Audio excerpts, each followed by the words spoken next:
Welcome to APA's weekly webinar series. My name is Billy Zydik, Standards and Codes Administrator for APA. Just a couple of housekeeping items before we get started. The webinar recording will be posted to the APA webpage later this afternoon.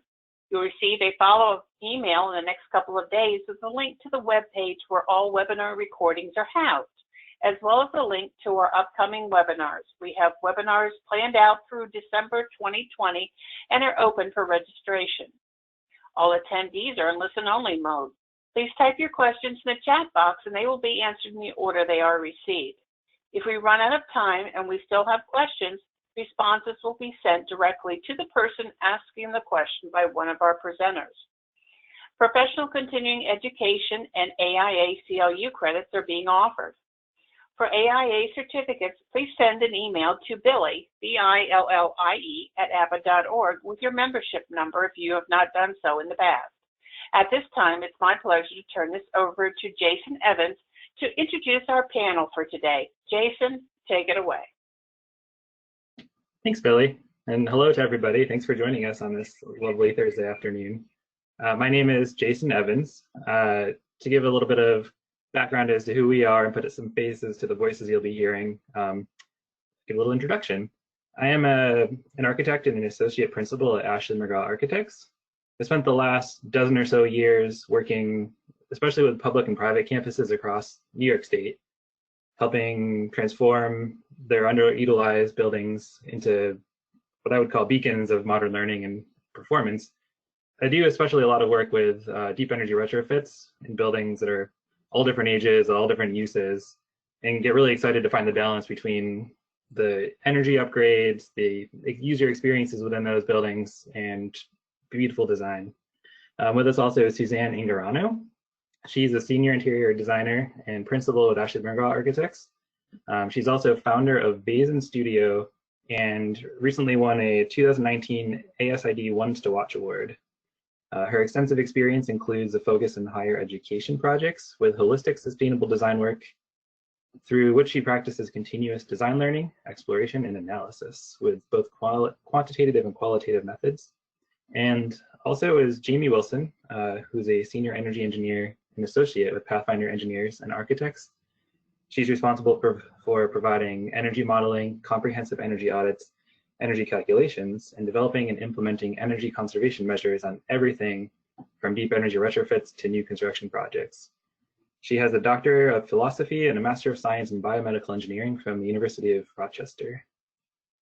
As Billy mentioned, this is qualified for continuing education credits, so these are the prerequisite slides. I'm sure you all are well aware of what the course description is, which is why you're here in the first place, so we'll gloss over that. And quickly note that we're going to talk about a lot today, and we're going to go fast. So please also type away as questions come up, and we'll try to answer as many as we can at the end. In a loose sense, we're going to talk about mid-century buildings, and one in particular, and talk about their strengths and weaknesses and challenges in renovating them. And more specifically, looking into some deep energy retrofit strategies for the systems and the envelope, and how that ties into the carbon footprint of these buildings. And kind of equally importantly, understanding what the user experience is like on the inside and how to push that into the 21st century. So I am sure that everyone on this is well aware, has some experience with the mid-century buildings, interact with them on a daily basis, potentially, at least when you were able to more freely go about the world. And they're definitely commonplace across the country, and especially on college campuses. And they're really at a critical point in their lifespan. Most of them have been untouched and are needing major renovations. The spaces are not really conducive to modern experiences and uses, and they're becoming increasingly expensive to operate and maintain. So for today, we're going to talk more specifically about one building, because there are so many, and hopefully focusing on one and give a little bit more detail on these. And specifically one at Binghamton University, which is nestled in the hills of upstate New York. For context, for those of you farther away, it's about a 3.5-hour drive northwest of New York City. And it's a cold weather climate, so it's a heating dominant campus, so it snows in the winter, as you can see. And more specifically, we're going to be talking about a building here on the Sciences Complex, this one here, which is numbered or named Science 4. It's in a very prominent location. It's one of the first things you see when you arrive on campus. That ring road to the right is kind of the main approach into the campus. And it is a late or early 70s brutalist building. You can see the exposed concrete, the large expanses of glass and brick. And it's a little stark, but very, very indicative of that period of time. On the inside, it was originally a vivarium and wet labs. And we're kind of taking that and transforming it into a home for the psychology department, which is very different than the use that's there originally. The inside is kind of dark and labyrinth-like. There's a million doors everywhere, and it was really hard to navigate. The project is kind of special in that it's broken out into 2 phases. I'm sure many of you have the same complications with space being at a premium and finding it difficult to kind of shuffle people around and find space during renovations. So the building was actually split into 2 for that very reason. It turned out that the mechanical systems could be shut down in one half of the building, which allowed this to kind of be phased in an east half and a west half as one large slice. The money for this is coming from the state. This is a public university, and it's a funding source known as critical maintenance funding. So it's really intended for a lot of just baseline improvements, upgrading the performance to basic standards, fixing any kind of maintenance issues and so on, but it doesn't really allow for adding any additional square footage to the building. So to kind of structure how we're talking through this today, we're going to break it out into a few sections. So we'll begin with phase 1, which started in 2010.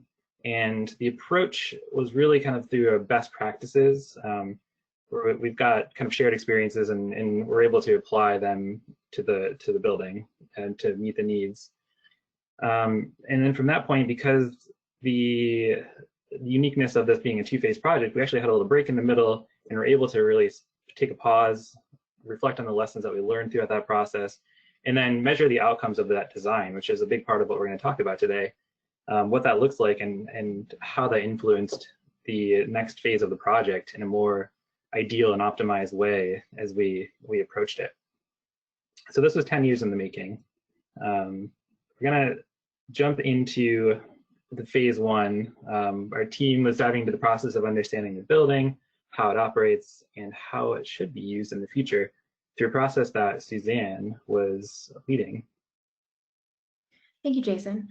So I'll start with the interior design approach for this project, and we'll kind of work our way out to the exterior.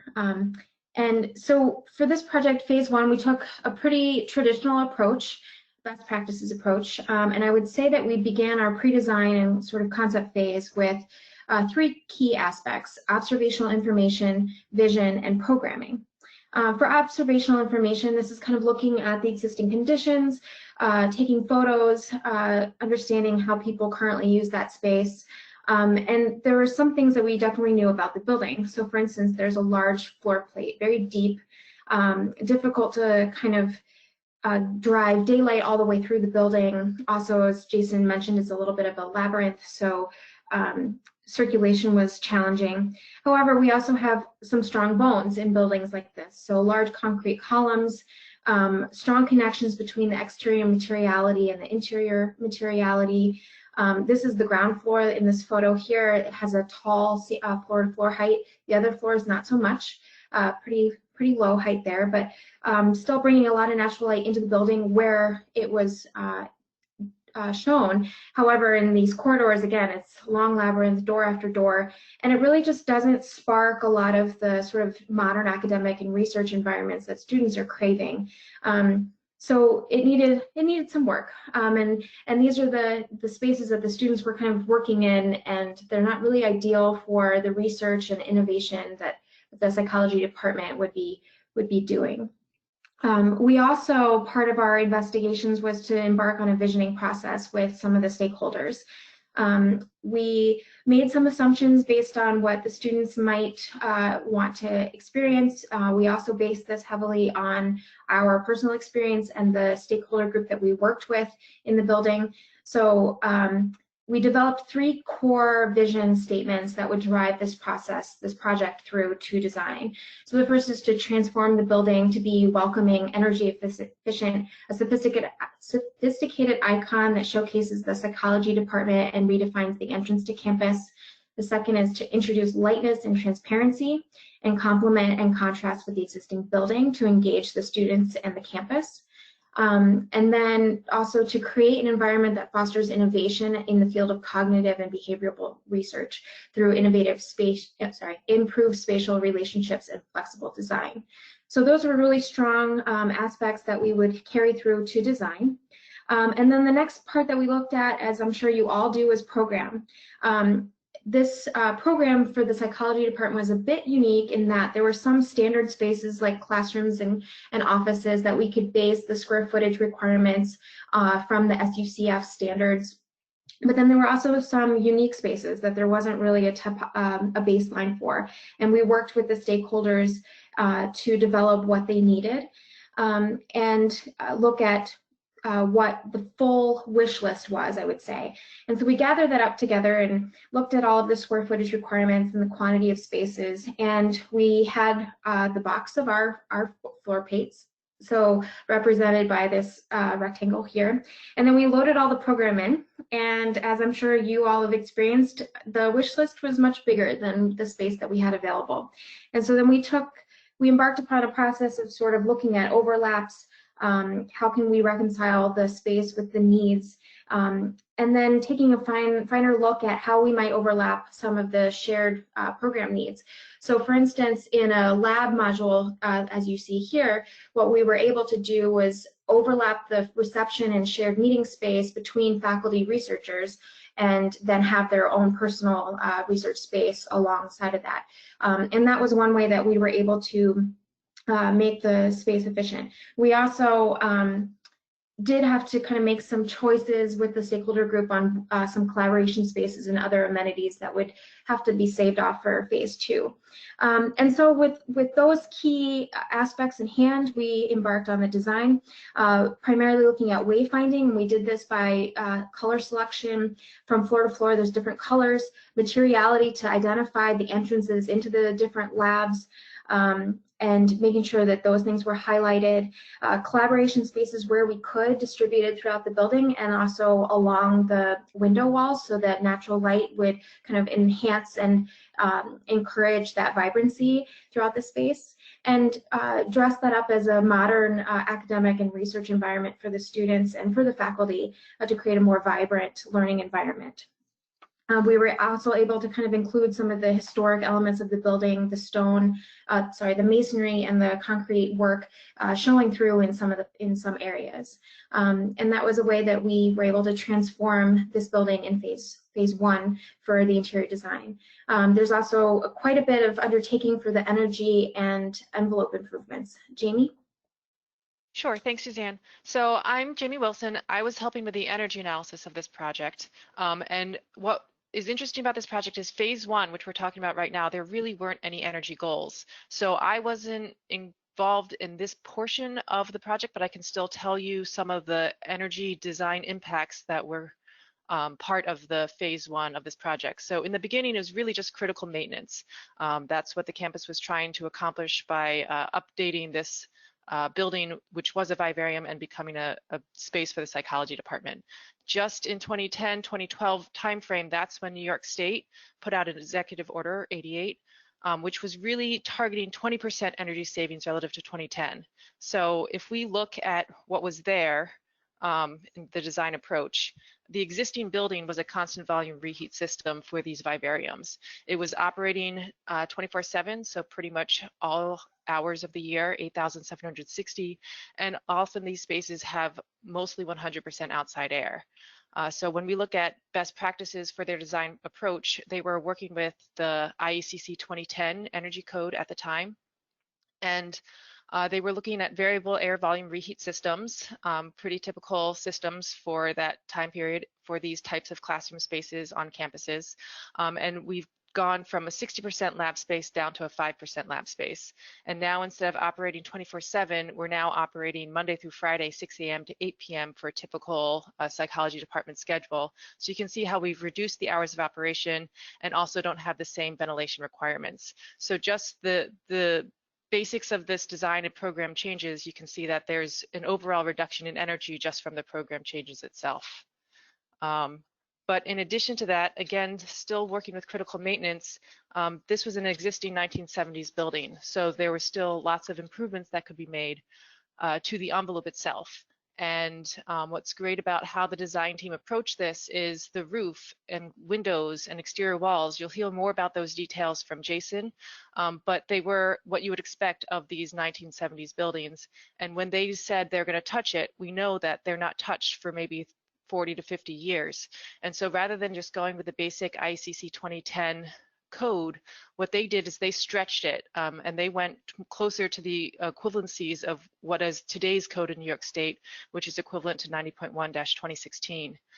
In addition to those roof, window, and exterior wall upgrades, they also have those exposed floor spaces that you might have seen from Jason's earlier photos. And that has this exposed concrete floor slab. And by doing infills, they were actually able to basically get rid of that exposed floor and make extreme thermal comfort improvements to the project. And as Jamie and Suzanne are alluding to, the envelope is a critical portion of updating this building to the 21st century and also the thermal performance of the building. And that really started, our exploration really started with the windows, which again, as Suzanne mentioned, are fantastic in terms of the light that lets into the building, into some of these spaces, and the views out. But they were single pane. They had these steel angles that were holding it in place, and it's almost as if there were nothing there in terms of the energy performance. So we began our field work running around the outside of the building, looking at these window systems and trying to establish a way to upgrade them. And we started to notice some of the brick was kind of distorting and moving. It's out of plane. And upon closer inspection, our structural engineer discovered that a lot of the brick ties were rotting out. They've been getting water damage and were starting to fail. So we had to do something about that. And thankfully, there was enough money in this being critical maintenance, and this kind of qualified for critical maintenance, or this is a kind of a maintenance item, to fix that. We decided the best approach after looking at a lot of different ones was to encapsulate that brick and holding it into place with spray foam insulation on the exterior, to which not only stabilized it, but also allowed us to have a continuous thermal barrier around the entire building and dramatically improve the performance of the building. The existing wall section had little to no insulation within it. So this is what it looked like as we were going into construction, just spraying everything. The spray foam also helped us with following the ins and outs of the facade, and we tried to retain as much of that as possible. And then the idea was to then put a rain screen system over this to really dramatically change the appearance of the building. Again, as the campus, as being a very prominent building on the entry to campus, they were really interested in transforming the appearance of it for people that were coming onto campus for the first time. So in the end, this actually helped quite dramatically reduce the peak loads of the systems in the building. You can see 35% reduction in the cooling loads and almost 60% reduction in the heating loads at their peak. During the late parts of the design of this, we were talking about, again, this one half of the building was phase one, and thankfully, with some wiggling around, there was enough money in the budget to wrap the new system around the entire envelope of the building, just so that for that sake of continuity and prepping that for phase two on the interior. So this is what it looks like today in the end. You can see there are also some opportunities that we had to insert some additional small, we'll call them infills, little additions within those recesses in the building. So you can see before and after here, left and right. In this case, we added a new vestibule, both to reduce the surface area that was exposed to the exterior and also to create a more prominent entrance to the building. Previously, the entrance was through a little side door, but now it's actually hopefully very obvious where you're supposed to enter this building. And then is the other half of the building, as you can see, wrapping that around the entirety of it, and still trying to keep as much glazing as possible for those, just to have that glimpse of the activity on the inside. So fast forward, now we're 8 years later. This is 2008, the summer of 2018, where we completed phase 1. And as we mentioned, it's a kind of unique opportunity to take a step back and look at ways to measure the design and the functionality of phase 1 and use that data and those findings to influence our process as we dove into phase 2. One way to do that was to directly engage with the occupants that are moving into the building and assess their comfort and their experience via a process that Suzanne led. Yeah, so with this unique opportunity to kind of learn from what we did in phase 1 to influence phase 2, we wanted to make sure that we understood what worked well and what didn't work well. But the best way to do this is to have sort of a benchmark for the pre-occupancy of the renovation. Unfortunately, in 2010, we didn't do that, but we did have an opportunity to use an adjacent building, Science 3, which is basically identical to Science 4 and had not yet been renovated. So we used that as our pre-occupancy baseline, and then conducted a survey with the users of that building and then the users of the newly renovated phase 1 occupants. And we asked them questions regarding temperature, temperature control, humidity, air quality, acoustics, those types of indoor environmental quality things. And you can see that in all cases, their satisfaction was increased. So the blue is the pre-occupancy, and then the orange is how much it increased. So we knew that we were headed in the right direction for these elements. We also took a look at a couple of other factors. Next slide, yes, including the amount of natural light and how they were able to adjust natural light using shading and those types of things, and artificial lighting. And in this case, there was a big increase here in satisfaction. And then we also looked at a couple things like the design. So that they were able to collaborate better, that they liked the appearance of the space, the transparency, ease of navigation in terms of some of those key aspects in the visioning and the programming process. And again, an increase in satisfaction in all accounts. So the quantitative aspects of this investigation showed we were in the right direction.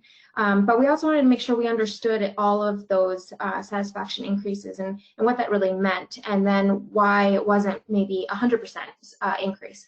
So we took a look at some qualitative aspects, like what do you like and what do you dislike, and we were able to kind of tease out more of the nuances of that from these investigations and balance the quantitative and qualitative aspects as we moved forward into phase 2. So I think some things that we learned was that one thing was that with a lot of masonry walls along the exterior, we did not provide enough power access. So that was something that students are looking for these days. Also acoustics just throughout the building, and then in terms of the wall construction, but also how we distributed the programming throughout the building in terms of types of spaces.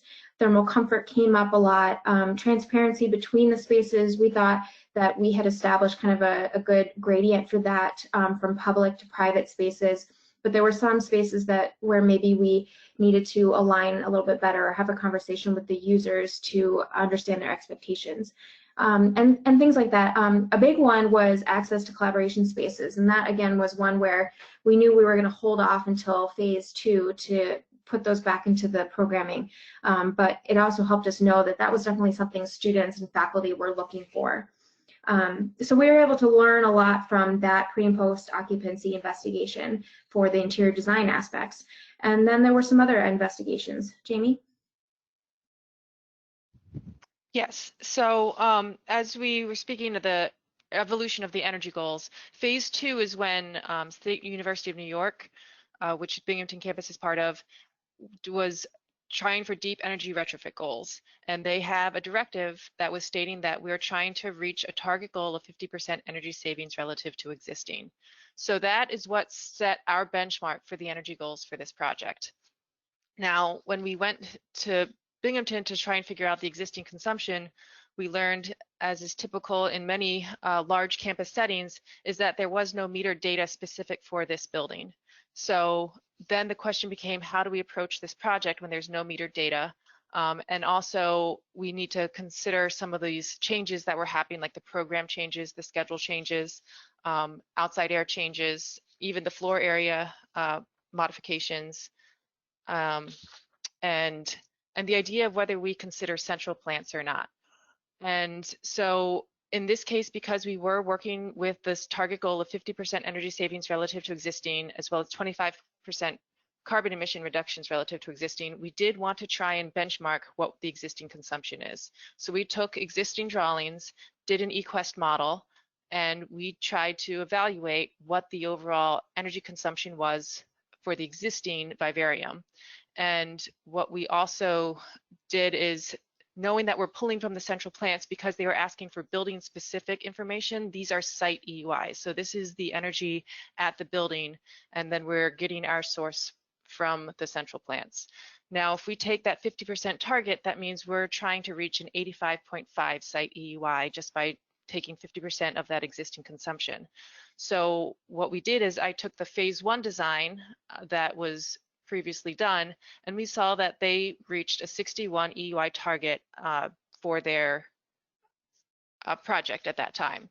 Now, I think all of us would agree that just saying, yay, we did it, we got to 50%, wasn't really the intent of that 50% energy savings deep energy retrofit target goal. So what we did as a design approach for phase 2 is we started looking at how we can, again, have deep energy savings goals for phase 2. And so we started looking at some system alternatives, but we also had some conversations with the operation and maintenance stakeholders, and they said, given that phase 1 is already set with this type of system, we would like this whole building to have the same systems. So while that did constrain the system options for this particular project, we could still look at other upgrades to those systems, such as energy recovery, as well as demand control ventilation. So those are two additional energy saving strategies that were established in phase 2.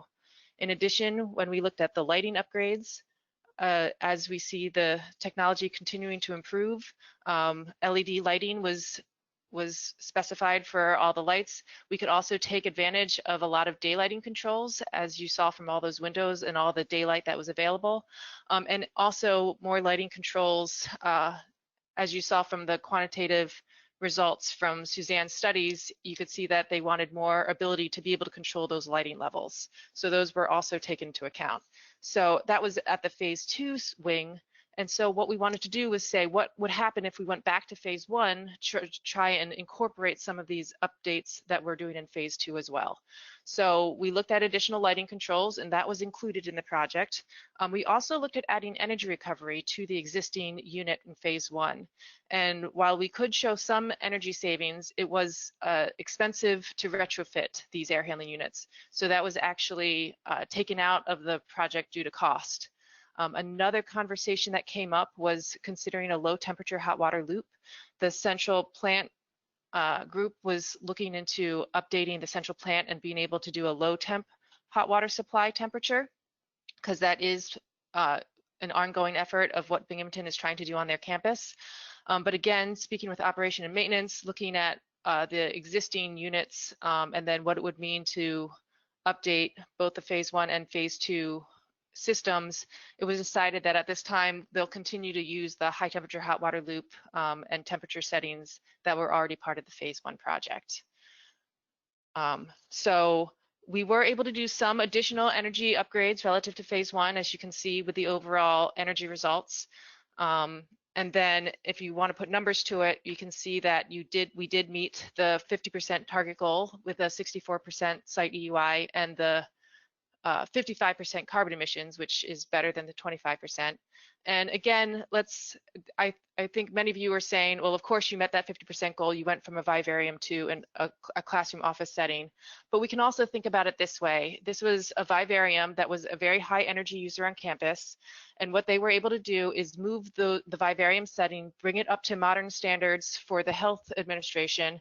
And if they can build a building that has anywhere around 110 EUI for that vivarium, then what they've done is they've renovated an existing building that's central to campus, revitalizes their psychology department, and if they can meet a nice EUI target for that vivarium, then essentially they've added a whole nother building without changing the energy consumption on campus overall.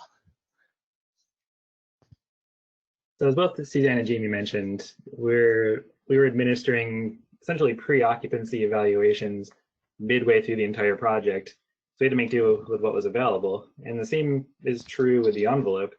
As Suzanne mentioned, we thankfully had a near identical building right next door. As you can see on this image, Science 3 on the left was very much similar to what Science 4 was. So we could use some thermal imaging to really evaluate kind of the before and after, theoretically before and after conditions of our new envelope. So on the left, you can see the really warm temperatures of that thermal image, just implying that all kinds of heat's escaping through both the wall system and the windows. Whereas on the right, this is the nearly done Science 4. And you can see the hotspots are, bits of the building that retained its original cladding, like that stair tower on the far right, and then obvious places like window mullions and so on, where you're bound to get a little bit of leakage. But by and large, you can see there's a dramatic difference thermally. And actually, a little story, our site superintendent during construction pulled me aside and said, "Hey, Jason, we have a problem," which is never a good thing to hear in the middle of construction. And he said, we rented a whole bunch of those giant heaters to heat the building through the winter, since it was going to be unconditioned. And we've only ever turned one on in the basement for the entire duration of this. It's like we're losing all kinds of money and that we rented these things for no reason. So it was a good testament, I think, to the robustness of this envelope and that they hardly had to use a heater. A lot of lessons were learned during this, and I think Suzanne and Jamie touched on quite a few of them, like the acoustics and the collaboration spaces and how the energy master plan of the campus is impacted. So in the interest of time, I'll gloss over this and come back to some of the lessons if we have time towards the end.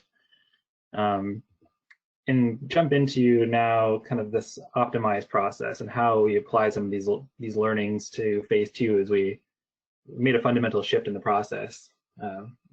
Suzanne can take us through that.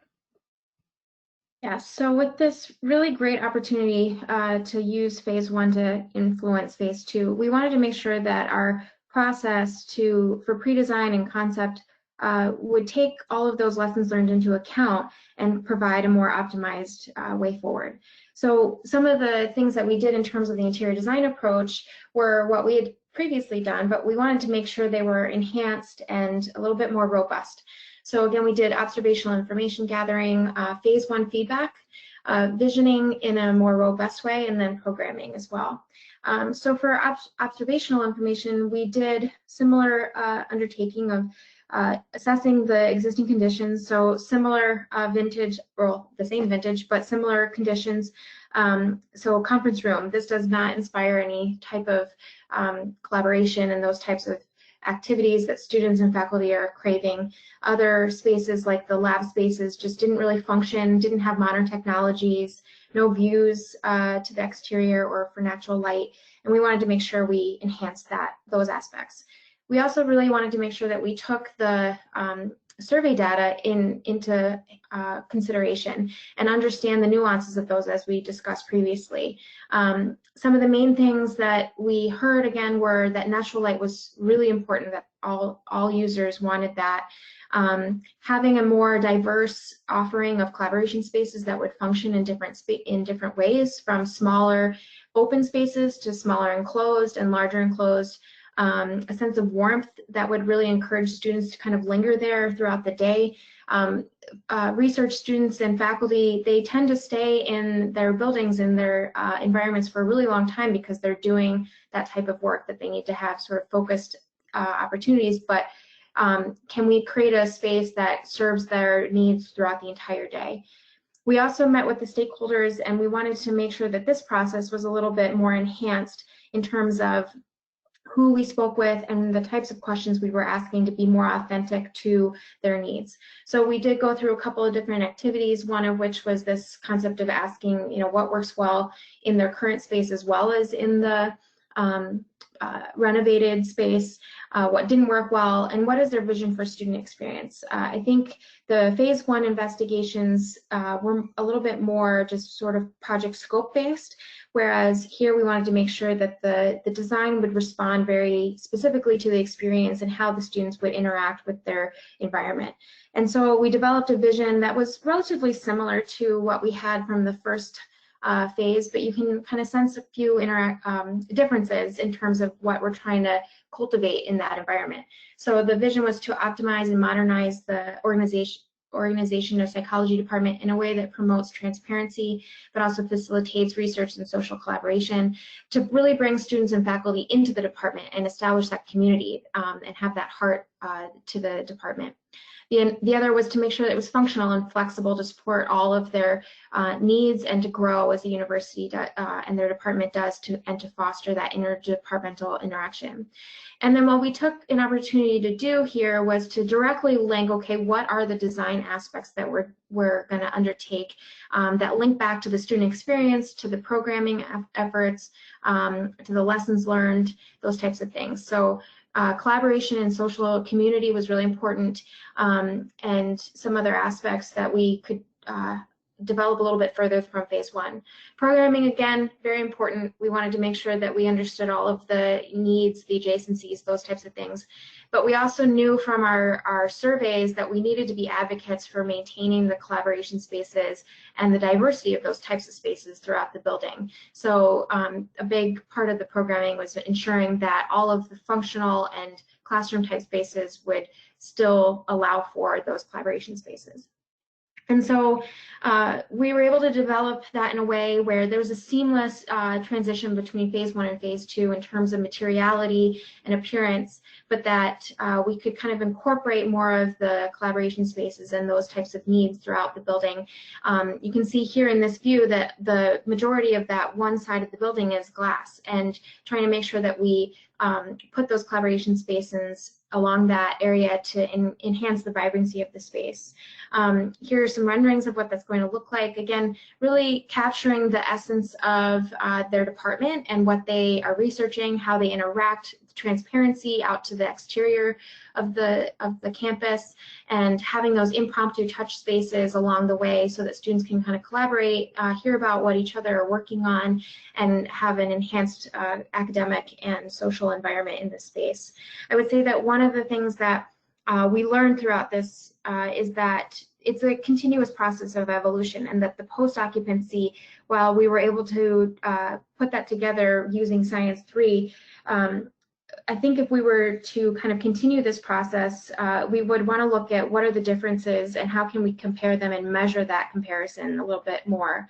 Also, we have the project goals in terms of the vision. And some of the things we're thinking about is what is the methodology and strategy to look back at this? How can we actually prove that we have achieved those aspects? And we're looking at doing a post-occupancy survey after phase 2, and how can we incorporate some of that language and metrics into that survey. And also qualitative data with the surveys we've established, but can we do some quantitative data gathering in terms of air quality, especially now with COVID-19, the idea of air quality and psychological well-being and safety is incredibly important, and how can we use this data gathering process to enhance our buildings and enhance the functionality of all of these spaces. And really looking at all of this as a balance to optimize the spaces that, in a holistic way that really achieves the goals of the department housed within as well as the greater campus. And I'm sure a lot of that kind of also comes into play into what Jamie's going to share next. Jamie? So we're gonna, as Suzanne was mentioning, we're looking back to this title of our talk of measuring design outcomes and how our ways that we can improve this evolving process. And even the SUNY deep energy retrofit goals are constantly evolving. So phase 1, there was critical maintenance, 20% energy savings. Phase 2, we're looking at 50% energy savings relative to existing consumption. And what we saw was there's ways to improve upon that. And so especially with these program changes. So what ASHRAE 100 has done is developed a energy efficiency in existing buildings for different program types. So they have target EUIs for whether it's an office or a lab or a classroom. And it's based on different climate zones. So wherever you are in the States or the world, you can have these energy target goals for different program types. And another thing that we can use to help with measuring design outcomes is to, once we have established that target EUI based on program type, we know that that EUI is calculated by considering what the floor area is. So what we are doing is, I'm sorry, schedule. So we have schedules tied to these different building types. And so whether it's a light use or a heavy use will also impact that target EUI. So as an example, a lighting EUI, if you have a typical 0.6 lighting power density, that if it's a light used office building, that's probably only about 5 EUI. But once you're back into that vivarium, which is used 24/7, that's actually 18 EUI. So as you're developing these target EUIs, having conversations with the owners and the design team, it's really important to establish what the operating schedule will be for the future of that building. Another key energy parameter is the floor area. So are you including those mechanical spaces in that penthouse when you're doing your gross floor area? Are you including that attic area? Because again, that target EUI, in order to calculate it, you have a huge dependence on what that gross floor area will be. And then again, the central plants. And I think this is very common in many campus settings, is whether or not campuses will stay on those central plants. So what we were looking at in this project, while we were connected to a central plant, we were looking specifically at the site building specific energy usage intensity. But as we start expanding our campus goals and our energy targets, we also want to start considering the energy source that's coming from those central plants. Are you starting to consider cleaner energy sources for those central plants? There's a big push in New York State to try and electrify the grid with renewable clean energy sources, but that also means to take advantage of that, we would also want our central plants that are sourcing this energy to also be electrified or being switched off of these fossil fuel sources. So if those are your campus goals, those are some things to consider. And then if we're measuring the building specific energy consumption, what the energy model can do is show you how that's broken down by end use. And you can see where your heavier energy users are. In this case, heating and fans and miscellaneous loads were the higher users when compared to lighting and cooling and service hot water, since we're in a heating dominant climate. And then those can help guide the design decisions of where to start achieving deep energy savings. So overall, strategies for measuring design outcomes, especially when it comes to energy systems, what we'd like to see is more conversations tied to, if you are connecting to central plants, how do we want our buildings to be designed to be able to connect with the campus goals? Let's start using target energy usage intensities, especially as when we start considering these design upgrades, usually there's large programmatic changes to the design and schedule changes. And so these target EUIs will really help us set those design goals early on to help guide decisions on the way.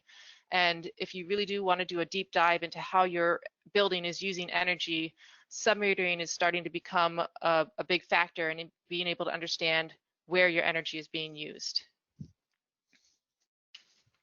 We're nearing the last couple of minutes that we have available.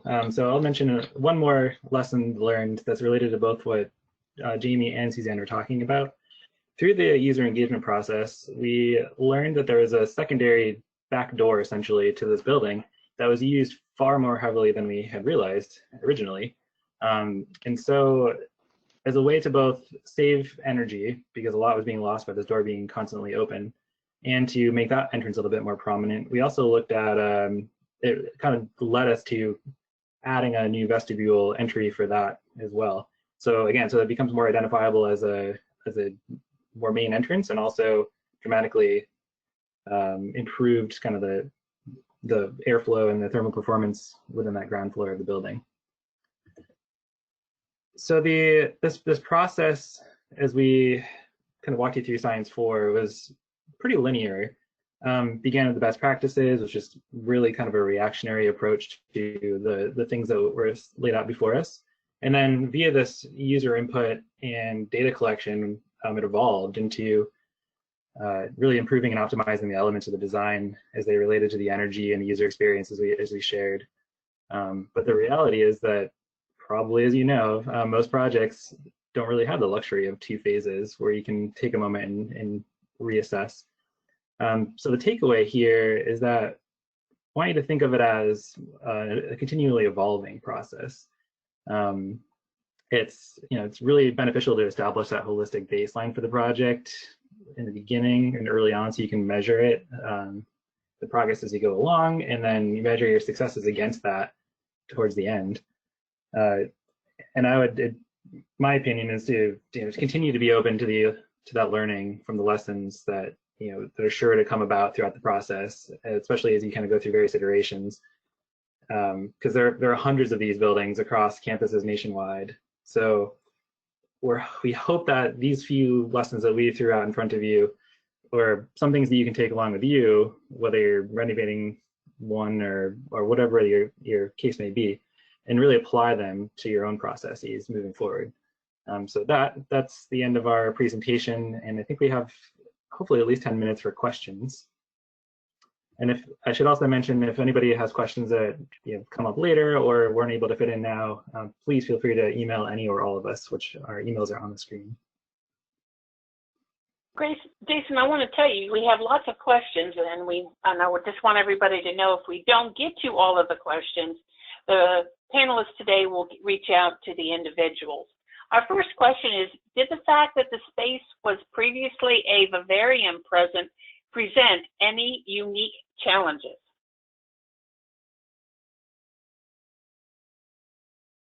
It definitely did. From as Jamie kind of hinted at, especially from a mechanical aspect, it was a dramatic change in terms of the air exchanges and how that functioned. And spatially, thankfully, we had the benefit of really gutting the interior of the building and kind of reworking a lot of the spaces from scratch. So architecturally, it wasn't as big an issue. I don't know if Jamie, you want to touch on anything more in terms of mechanical side of it?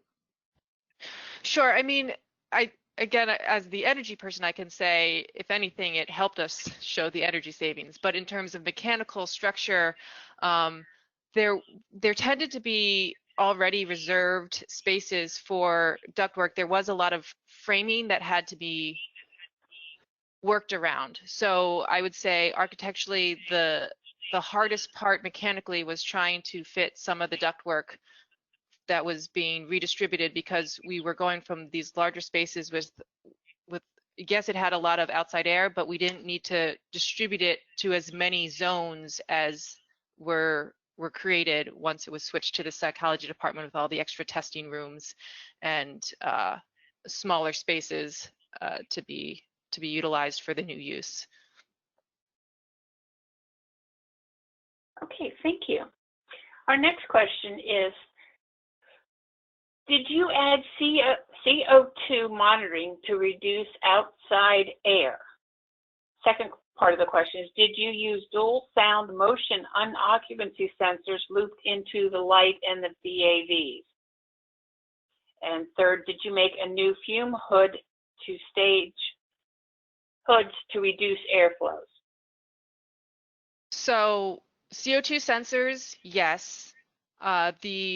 The dual connections of all the different controls that connect the occupancy sensors to the lighting, to the ventilation, not for this particular design. And then third, sorry, repeat the third one. Do you know what changes have been made to the building operations to address COVID-19? Oh, I'm sorry. Oh, no, that's a new one. Did you make the new fume hoods to stage hoods to reduce airflows?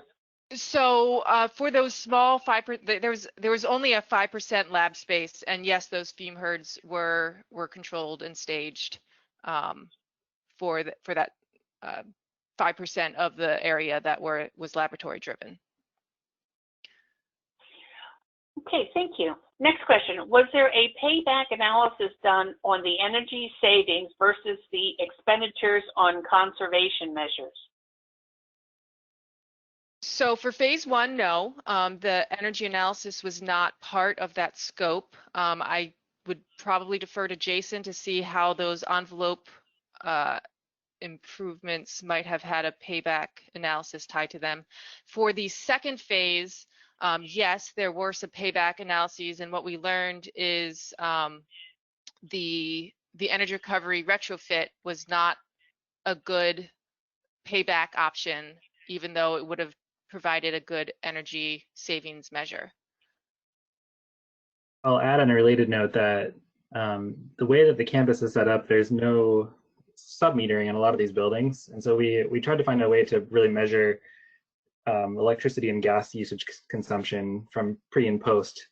And again, because that wasn't data that was available to us, we're actually inserting some of those into the sub-metering abilities into phase 2 of the project, so that at least post occupancy we can measure a little bit of those paybacks as well with more hard data. Okay, thank you. Next question. Did you update the fire system in the building? Yes, the entire system, interestingly, the entire science complex, well, not the entire one, but 4 buildings were all tied together in the same fire alarm system and sprinkler system. And so part of this was to completely upgrade both of those systems and isolate Science 4 as its own fire area and on its own system. Okay, thank you. In your experience, what is most important for clients to have in their building renovation standards for you to ensure you can design for maximum energy efficiency? For example, is it better for a client to have an energy reduction percentage goal or BTU per square foot goal or something else? So I will start that answer as an energy goal is very important from the very beginning, and it will all depend upon what the campus and the state or any authority or jurisdiction is trying to accomplish. So in some cases, you could be trying to save carbon emissions. And so in that case, what you're going to be doing is stating a goal to have a target. So you'll have that goal to be able to reduce fossil fuel use or be able to have a clean energy source, and you'll also want that target EUI to help drive down the overall energy consumption that you're pulling from. In other cases, you might be trying to have an overall campus plan that says, this is our overall energy consumption. We want to be able to reduce by 50%. But when we're talking specifically about buildings, I think it's specific enough that you should be able to have a specific program in mind so that you know what type of building it is. And there's a lot of benchmarking data out there for what type of typical EUI you would expect for an office or a lab or a classroom, and that's site specific. But then again, once you start getting into your carbon goals, that's when you want to start looking at how you're sourcing that energy and keep that in mind. But you do need an overarching goal, because sometimes when you're trying to save carbon emissions, you might necessarily, you would have to consider the fact that right now electric costs more than gas in many places, and that carbon savings goal, if it's strong enough, might cause a conflict with your energy goals in terms of costs. Because I know LEED right now, a lot of projects we're working on, when they're going with LEED goals, that's very energy performance cost based. But as New York State tries to electrify to be able to meet this clean energy target goal, they're switching to an electric based system, which inherently has a higher cost based on cost differentials between electric and gas. So I would say know what you're trying to approach. Are you trying to reach carbon emission savings, or are you trying to reach energy cost savings, or are you trying to reach energy savings? And while it is all of the above, one of them has to be a predominant goal in order to be able to reach that target. Otherwise, they're going to start conflicting with each other, and you won't be able to meet all of them at once. Thank you very much. Our next question. Does the carbon emissions reduction include embodied carbon from the building materials or just energy efficiency? We did look at the embodied energy of the building, but the numbers that we presented today were based on the energy.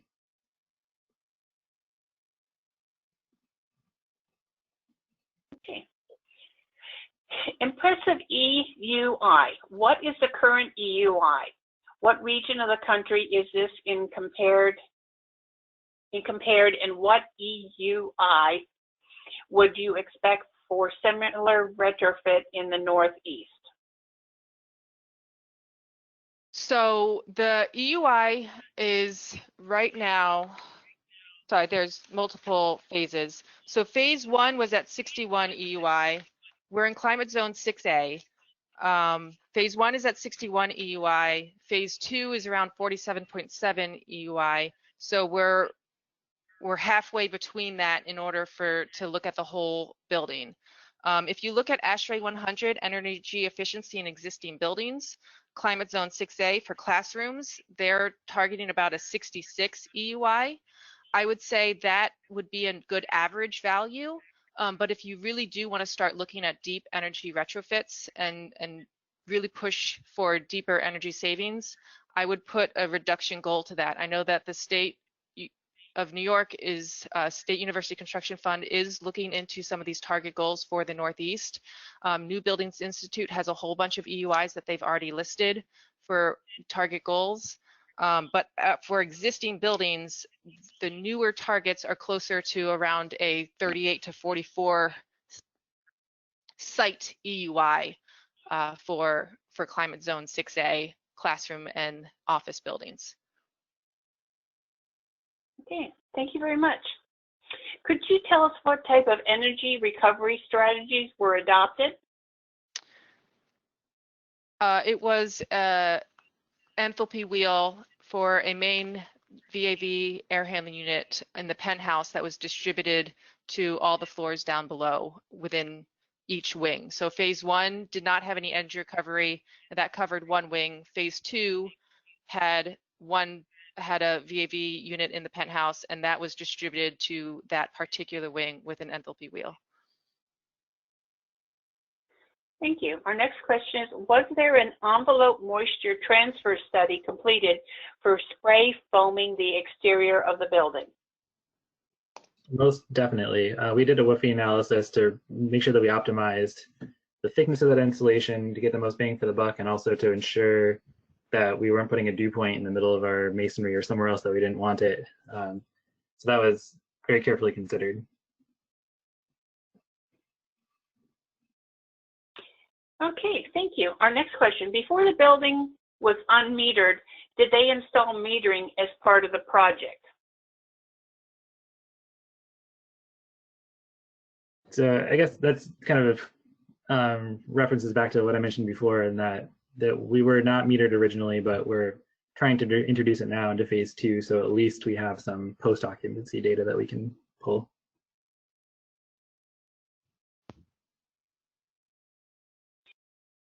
Okay, next one. Excellent presentation. Can you please recap the energy improvement, space repurposing, and general system architectural upgrades? So there was a roof upgrade, exterior wall wrapping upgrade, window upgrade, and for the phase 1, it was a VAV reheat system that had some controls associated with being able to vary the airflow in those spaces.